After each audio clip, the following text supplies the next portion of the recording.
2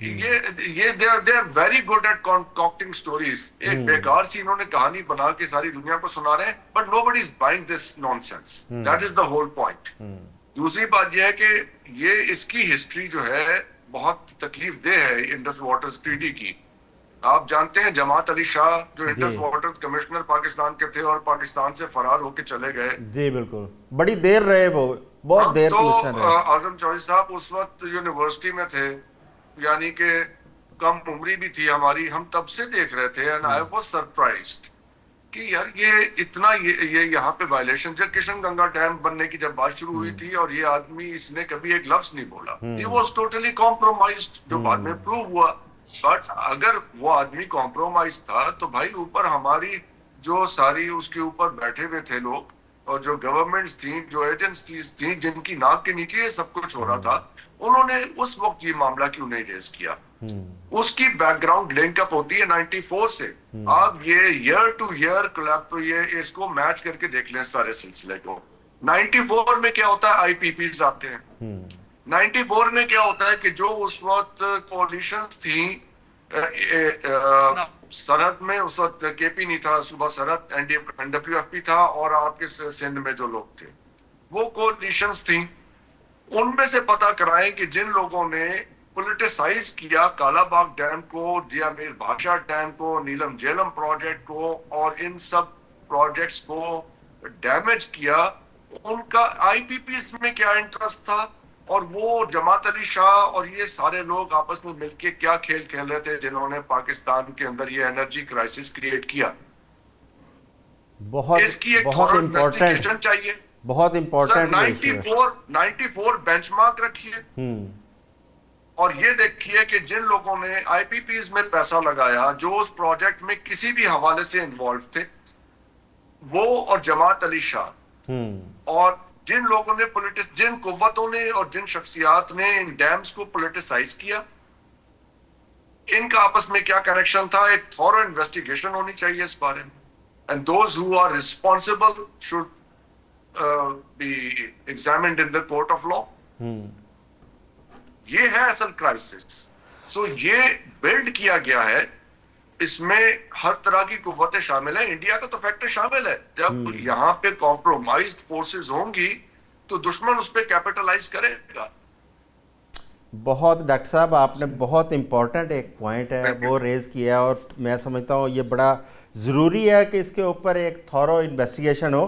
اور پاکستان آج جس سب سے بڑے کرائسس کا شکار ہے. زیادہ چاہوں گا اعظم چودھری صاحب, thank you very much for inviting. جی تھینک یو ڈاکٹر صاحب, آپ نے ہمیں ٹائم دیا. اچھا باجوہ صاحب, یہ بہت امپورٹنٹ پوائنٹ ہے جو ڈاکٹر حسن ظفر صاحب نے ابھی ریز کیا ہے کہ پاکستان میں انرجی کے کرائسس کی جو ابتدا ہے وہ 94 سے چل رہی ہے, اور اس میں کوئی دوسری رائے نہیں, ڈیٹا اس چیز پہ بالکل سپورٹ کرتا ہے اس چیز کو.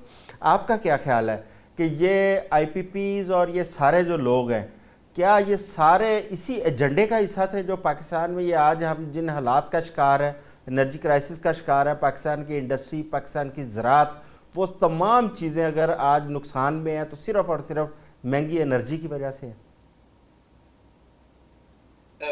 اعظم صاحب, میں ذرا اس پوائنٹ پہ آنے سے پہلے میں آپ نے 10C کی بات کی تھی, میں ایک ہسٹورک بات آپ کے ساتھ شیئر کرنا چاہتا ہوں. جی شور. یہ پاکستان کی جو 15 اسکواڈرن ہے, ان کا بڑا رول ہے پاکستان کی ایئر فورس کے اندر. یہ 1956 کے اندر بنی تھی, اور اپنے بننے کے صرف 3 سال بعد ہی انہوں نے پہلا جو پاکستان کی ایئر فورس نے جو طیارہ گرایا تھا 1959 کے اندر, وہ اسی 15 اسکواڈرن نے گرایا تھا روات کے قریب. اس دن عید المبارک کا دن تھا. اس کے بعد 65 کی جنگ میں بھی لیفٹیننٹ امتیاز بھٹی نے 2 انڈین ویمپائرز گرائے تھے. 2019 کا جب سوئفٹ ریٹارن کا آپریشن ہوا تو اس وقت بھی میراجز نے حصہ لیا تھا اس سارے آپریشن کے اندر. تو اب اسی جو اپنا اسکواڈرن 15 ہے, اب 10 اس کے پاس ہیں. تو بیسیکلی بڑا ہسٹورک رول ہے اس اسکواڈرن کا. تو اس کے جتنے بھی پاکستان کے فلائنگ کے لوگ ہیں, پائلٹس ہیں, ان کو سلام. اور دوسری جہاں تک بات کی آپ نے اس حوالے سے کہ آئی پی پیز کے معاہدے ہیں, تو بالکل ایسی بات ہے. کچھ معاہدے ہم نے ایسے ارجنسی کے اندر کیے گئے, اس کے اندر بہت سارے پولیٹیکل ایجنڈاز تھے, اس کے ساتھ کچھ اپنی پرسنل پرکس تھے جن کی وجہ سے یہ آئی پی پیز کے معاہدے کیے گئے. اور اب وہ پاکستان کے لیے اور اسپیشلی پاکستان کی عوام کے لیے وبال جان بن چکے ہیں. وہ آئی پی پیز نے اتنی انویسٹمنٹ نہیں کی جتنا وہ پاکستان سے ڈالرز کی مد میں پیسہ لے چکے ہیں. ان کی انویسٹمنٹ اس کے مقابلے میں بہت کم ہے. اور یہاں پہ سب سے بڑا المیہ یہ ہے کہ ہم ان کو جو پیمنٹس کر رہے ہیں وہ ڈالرز کی شیپ میں کر رہے ہیں. تو وقت کے ساتھ ساتھ ان آئی پی پیز کے جو معاہدے ہیں ان کو ہمیں ختم کرنے کی ضرورت ہے. اور اس کے ساتھ ساتھ اس وقت جو سولرائزیشن آ رہی ہے, اب بہت سارے پاکستانیوں نے اپنے خرچے کے اوپر, اپنے فائنانس کے اوپر سولر لگائے ہوئے ہیں, مگر اب اس کے اوپر بھی ٹیکسیشن کے معاملات آ رہے ہیں. پہلے ان کو موٹیویٹ کیا گیا کہ آپ سولرائزیشن کی طرف آئیں, کلین انرجی کی طرف آئیں, مگر اب جو ہے ان کے اوپر ٹیکسیشن کی جا رہی ہے. تو اس وجہ سے بھی عوام کے اندر ایک اضطراب پایا جا رہا ہے. تو اب اس سارے چیزوں سے نکلنے کا حل یہ ہے کہ کلین انرجی جو ہے اس کو فروغ دیا جائے. جی وہ تو ایک بالکل ضروری ہے, اور ہم ٹاپک سے ہٹ جائیں گے اگر ہم کلین انرجی کے اوپر ہم چلے جائیں گے. میرا مقصد صرف یہ ہے کہ جو انڈیا کی انوالومنٹ یا انڈیا کی پاکستان کے حوالے سے جو سازشیں ہیں اس کے اوپر ہم بات کریں. میر صاحب, پاکستان کے خلاف انڈیا نے 4 جنگیں ہمارے اوپر مسلط کی, جس میں 1948 کی ہے, 1965 کی ہے, 71 کی ہے, پھر کارگل وار, بلکہ 5 جنگیں ہمارے اوپر اس طرح مسلط کی گئیں. ان تمام جنگوں کا رزلٹ بھی سامنے ہے, اور یہ جو آخری جنگ 2025 کی ہے اس میں تو پاکستان نے اپنی دفاعی صلاحیت کو منوا لیا. لیکن اس کے پیرلل انڈیا کا زیادہ فوکس ہے پاکستان کے خلاف دہشت گردی سازشیں, جس طرح پانی کا کرائسس کھڑا کرنا. کیا وہ یہ پاکستان کو, اس کا مقصد صرف کیا ہے کہ پاکستان کو ڈی اسٹیبلائز کرنا, کہ پاکستان میں نہ بزنس پنپ سکے نہ ایگریکلچر پنپ سکے تاکہ پاکستان کمزور رہے؟ انڈیا آل فرنٹس پہ پاکستان کے خلاف وہ کارروائی کرتا ہے. انٹرنیشنل لیول پہ آپ اگر ڈپلومیٹک لیول پہ دیکھتے ہیں وہاں پہ بھی وہ پاکستان کے خلاف زہر اگلتا رہتا ہے. اسی طرح لڑائی بھی اس نے لڑی ہے, لیکن جو 2025 میں اس کے ساتھ پاکستان آرمی نے اور پاکستانی حکومت نے اور عوام نے اور ایئر فورس باقی فورسز نے اس کے ساتھ کیا ہے, اس کو پراپر اس کا جواب مل گیا. لیکن 1 سال ہونے کے آج 1 سال مکمل ہو رہا ہے. 1 سال کے اندر بھی پاکستان آرام سے نہیں بیٹھا, اپنے اس کے عزائم کو اچھی طرح اسیس کر رہا ہے اور دیکھ بھی رہا ہے, اور اپنی تیاری بھی اسی حساب سے کر رہا ہے. اب آپ نے دیکھا کہ پاکستان نے الفتح 3 میزائل کا تجربہ کیا جو کہ سپر سونک ہے اور اچھا خاصا براموس میزائل کا تقریباً وہ کاؤنٹر کرتا ہے. وہ جو کالا باغ ڈیم کے سلسلے میں جو پچھلے بات چیت کر رہے تھے, اس کے اندر ہمیں انڈیا کی جو فنانسنگ جو مختلف لوگوں کو پاکستان کے اندر کالا باغ ڈیم اور دوسرے ڈیموں کی مخالفت کے لیے ان کو پیسے دے رہا ہے, اس کے اوپر بھی حکومت کو چاہیے کہ اس کے اوپر کام کرے, ان لوگوں کو ورک آؤٹ کر کے ننگا کرے, عوام کے سامنے لائے اور ان کو گرفتار کرے. اسی طرح گورنمنٹ کے اندر بھی شاید کچھ لوگ ایسے بیٹھے ہوتے ہیں جو اس گورنمنٹ کی میں بھی ہوں گے, پچھلی گورنمنٹ میں بھی ہوں گے, جو ہر گورنمنٹ میں ان کا ایک آدھ ریپ بیٹھا ہوتا ہے جو پلاننگ کو مکمل نہیں ہونے دیتا, اس کو ڈی اسٹیبلائز کرتا ہے, ڈی ٹریک کرتا ہے اور وہ اپنی کامیابی حاصل کرتا ہے. جہاں تک انسرجنسی کا تعلق ہے, اس نے بہت زیادہ بلوچستان میں کیا ہوا ہے, اس سے پہلے الذوالفقار کو اس نے یوز کیا, سندھ کے اندر اس کی بہت زیادہ ہولڈ تھا, لیکن اللہ کا شکر ہے ہماری انٹیلیجنس ایجنسیز نے اور سیاسی لوگوں نے مل کر اس کو ختم کیا. سندھ کے اندر اس کا اثر و رسوخ نہ ہونے کے برابر ہے, لیکن بلوچستان کے اندر وہ ہمیں بلیڈ کرنے کی کوشش کرتا ہے کہ ہمیں بلیڈنگ کرتا رہے اور ہم کمزور ہوتے رہے لگاتار. اسی طریقے سے ملٹی ڈومین کی بات کر رہے تھے, جو پچھلا آپریشن ہوا اس کے اندر اس کے ساتھ اسرائیل فزیکلی انوالو تھا انڈیا کے ساتھ. اسی طرح بھارت کے ساتھ یا افغانستان بھی اس کے ساتھ تھا. ٹھیک ہے, 3 ممالک مل کے, اور جو سپر پاور کسی نہ کسی کی ان کو ہڈن سپورٹ بھی حاصل تھی, جو بعد میں جب ان کو شدید نقصان پہنچا تو پھر اس کے بعد ان کے معاملات دوسری طرف پازیٹیو سائڈ پر چلے گئے. پاکستان کے اندر جتنی دہشت گردی ہوتی ہے اس میں ہم دیکھتے ہیں, چاہے وہ افغانستان کے ذریعے ہو رہی ہو, چاہے وہ کسی اور بارڈر پہ, اس کے پیچھے انڈیا کی انوالومنٹ نظر آتی ہے. اور پاکستان نے کئی دفعہ آواز بھی اٹھائی انٹرنیشنل فورم کے اوپر, لیکن اس کے اوپر جو بین الاقوامی فورمز ہیں انہوں نے کوئی کارروائی نہیں کی, نہ انڈیا کو پوچھا. اس کی کیا وجہ ہے؟ اس کی سر وجہ یہ ہے کہ ہمارا جو وہاں پہ جو میڈیا ٹاکس انٹرنیشنل لیول پہ ہے, وہاں پہ ہم پرزور طریقے سے اپنا کیس جو ہے پیش نہیں کر سکے ابھی تک. لیکن اس میں جو پازیٹیو چیز آپ اسیس کریں گے, اس موجودہ گورنمنٹ میں کہ اب ان کا نام لے کر پکارا جاتا ہے کہ انڈیا نے یہ کیا ہے، انڈیا نے یہ دہشت گردی کی ہے۔ اس سے پہلے DGISPR جو ہمارے ابھی موجودہ ہے، یہ اعلان بات کر رہے ہوتے ہیں کہ انڈین دہشت گرد ہیں، انڈین سپورٹڈ یہ لوگ ہیں، انڈیا ان کو ویپنس بھی دے رہا ہے، پیسے بھی دے رہا ہے، اور باقی چیزیں بھی ان کو پرووائڈ کر رہا ہے پاکستان کو ڈیسٹیبلائز کرنے کے بالکل لیے۔ ٹھیک ہے، لیکن اس سے پہلے کبھی ان کا اوپنلی انڈیا کا نام نہیں لیا گیا، اور انشاءاللہ آنے والے وقت میں انڈیا کو مکمل طور سے ننگا کیا جائے گا۔ بالکل ٹھیک ہے۔ بریگیڈیئر صاحب، ایک جانب تو ہم جشن منا رہے ہیں مارکا حق کا، جو کہ میں سمجھتا ہوں پوری قوم اس کے اوپر خوش ہے، اور اپنی افواج پاکستان کو وہ خراج تحسین بھی پیش کرتی ہے کہ جس طرح انہوں نے انڈیا کو ناکو چنے چبوائے۔ دوسری جانب پاکستان کے اندر عوام جو ہے اس کے اوپر بہت زیادہ معاشی دباؤ بڑھتا جا رہا ہے۔ ایک جانب آپ دیکھیں کہ دنیا کے اندر جنگ لگی ہے، پوری دنیا افیکٹ ہے، لیکن پاکستان میں جو پیٹرولیم پرائسز ہیں وہ آسمان کو چھو رہی ہیں۔ آج پھر آپ دیکھیں 14-15 روپے پٹرول بڑھایا گیا۔ اچھا، اس کے ساتھ ساتھ ایک تو اس پر بات کیا، دوسرا جو کالا باغ ڈیم کی بات ہوئی ہے، اب کالا باغ ڈیم پاکستان میں نہ بننے کی وجہ سے یا دیگر آبی ذخائر نہ بننے کی وجہ سے پاکستان کو شدید قسم کے چیلنجز کا سامنا کرنا پڑا، اور اس میں سب سے بڑا جو چیلنج ہے وہ انرجی کا ہے اور پانی کی کمی کا ہے۔ آپ تھوڑا سا اس پہ بھی روشنی ڈالیے گا کہ ان کو رکاوٹ ڈالنے میں کون کون سی قوتیں تھیں جنہوں نے آبی ذخائر نہیں بننے دیے، اور ایجنڈا کیا تھا؟ جی میں تھوڑا سا اس پہ واٹر پہ پہلے آتا ہوں۔ جی جی، دیکھیں جو دریا انڈس واٹر ٹریٹی کے تحت ہمیں ملے تھے پاکستان کو، ان کے اوپر پاکستان نے ڈیمز بنائے ہوئے ہیں۔ منگلا ڈیم بنا ہوا ہے، نیلم پاور پروجیکٹ جو ہے نیلم جیلم، وہ اس کی بھی واٹر ریٹینشن کیپیبلٹی ہے۔ تو ہم نے کچھ ڈیمز یہاں پہ بنائے ہیں، لیکن یہ جو ریجن ہے یہ اس طرح سے ہے کہ پاکستان میں جب یہ دریا انٹر ہوتے ہیں تو اس کے بعد بہت زیادہ کوئی سائٹس ایسی نہیں ہیں جن کے اوپر ڈیم بنائے جا سکے۔ تو انڈیا جو پیچھے واٹر کو اس نے ہائیڈرو الیکٹرک ڈیمز پروجیکٹس بنا کے پانی کو کچھ روکا ہوا ہے۔ دیکھیں یہ ہمیں سمجھنا چاہیے کہ انڈیا پانی کو ریٹین نہیں کر سکتا۔ انڈیا پاکستان کے پانی کو ریگولیٹ کر سکتا ہے، اس کے فلو کو ریگولیٹ کر سکتا ہے۔ پانی کہیں لے جا نہیں سکتا کشمیر سے باہر، ان دریاؤں سے باہر نہیں کہیں لے کے جا سکتا۔ الٹیمیٹلی اس پانی نے پاکستان میں ہی آنا ہے۔ تو ایسا نہیں ہے کہ انڈیا پانی اٹھا کے کہیں لے گیا ہے، صرف وہ فلو کو ریگولیٹ کر رہا ہے کہ فار ایگزامپل جب ہمیں پانی کی ضرورت ہو وہ اس کو روک دے، نہ اتنا پانی ہمیں جو ہے ہمارے دریاؤں میں آنے دے۔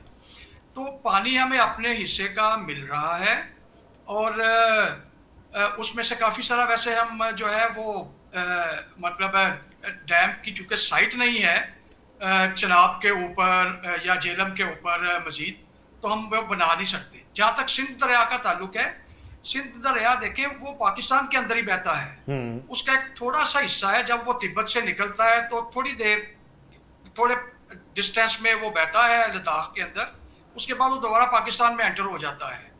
تو سندھ کا جو پانی ہے، دریا سندھ کا، وہی پاکستان کا سب سے بڑا دریا ہے، وہ انڈیا نہیں روک سکتا، اس کا سارا پانی ہمیں مل رہا ہے۔ اس کے اوپر ڈیم بنانے کی بھی گنجائش کافی جگہوں پہ ہے، جیسے آپ نے کالا باغ ڈیم کا مینشن کیا۔ یہ کالا باغ ڈیم کی جو سائٹ ہے یہ پولیٹیسائز ہو گئی ہے، اور یہ سائٹ ابھی آئیڈینٹیفائی نہیں ہوئی تھی، یہ انگریزوں کے زمانے میں بھی آئیڈینٹیفائی ہوئی تھی، اور انگریزوں کے زمانے ہی سے اس کے بارے میں پرابلم چلے آ رہے ہیں، جس کی وجہ سے اس ڈیم کو انگریز بھی نہیں بنا سکا۔ بریگیڈیئر صاحب یہاں پہ میرا ایک سوال ہے، دیکھیں اس وقت جو ہماری موجودہ گورنمنٹ ہے، میں سمجھتا ہوں کہ ایک ایبسلیوٹ پار کے ساتھ یہ گورنمنٹ بیٹھی ہے اور اداروں کی بھرپور سپورٹ ہے۔ اگر گورنمنٹ اور ادارے مل کے اگر اپنی ول شو کریں تو کیا ہم آج بھی اپنے واٹر ریزروائر نہیں بنا سکتے، کالا باغ ڈیم نہیں بنا سکتے؟ جی میں سمجھتا ہوں آپ کی بات بالکل ٹھیک ہے، اس میں ہمیں ضرورت ہے کہ ہم پولیٹیکل کنسنسس اس کے اوپر کریں، کیونکہ جو خیبر پختونخوا اور سندھ کے جو تحفظات ہیں ان کو دور کریں، حالانکہ وہ تحفظات کو اتنے ویل فاؤنڈیڈ نہیں ہیں۔